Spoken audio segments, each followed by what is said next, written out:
নির্বিকার চিত্তেই উনি ফুটপাতে বসে আছেন। আজ আর ওয়েটিং রুমে যাননি। প্রচণ্ড গরম, এত গরম কাঠফাটা রৌদ্র উঠে, এখনও রোদ ওঠেনি, তবু তীব্র গরম।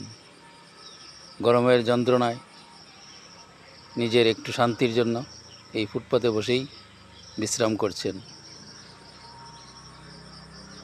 বেশ নির্বিকার চিত্ত, কোনো ভয় ডর কিছুই নেই, বা কারোর চলাফেরাতেও বাধা বিঘ্ন এমন কিছু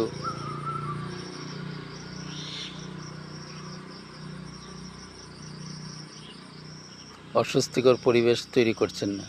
আছেন নিজের মতোই, থাকেনও নিজের মতোই, তবু ভবঘুরে তো বসে বসে যাবর কাটছেন।